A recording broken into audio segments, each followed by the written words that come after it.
Je suis sûr que c'est le gâteau le plus enchanteur que vous aurez jamais essayé dans votre vie. Commençons par ajouter 3 œufs. Nous aurons également besoin de 150 g de sucre.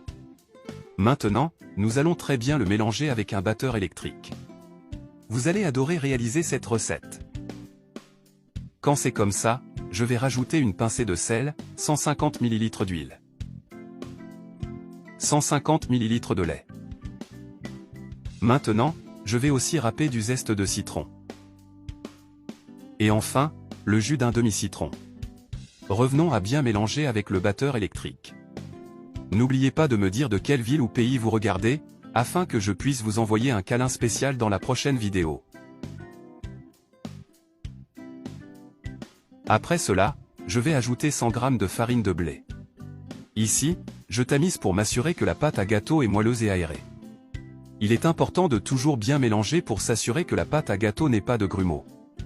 Un câlin à Elisa du Brésil, et un autre câlin à Carole de France, merci d'avoir regardé et partagé nos incroyables recettes. Enfin, je vais ajouter une cuillère à soupe de levure chimique. Et mélangeons encore une fois.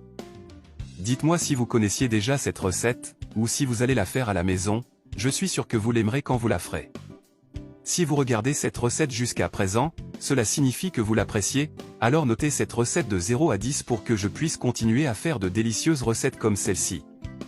Je fais cette recette tous les jours quand je suis en famille, ils me demandent toujours d'en faire plus à chaque fois qu'ils mangent.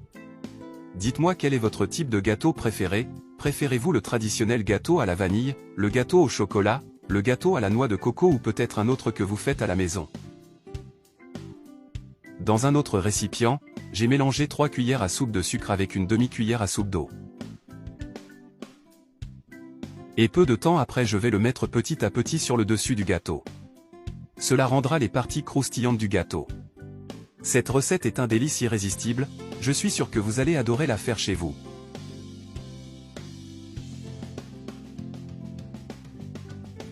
Après cela, je vais le mettre au four à 180 degrés pendant 35 minutes. Et notre recette est prête.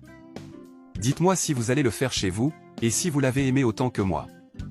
Dis-moi si tu connaissais une recette aussi incroyable que celle-ci, et dis-moi aussi si tu vas la faire chez toi. La pâte à gâteau est super humide et moelleuse lorsqu'elle est préparée de cette façon. Je suis sûr que vous allez adorer quand vous le ferez, ici je le fais tous les week-ends, ma famille me demande toujours de le faire. Merci d'avoir regardé jusqu'ici, jusqu'à la prochaine fois.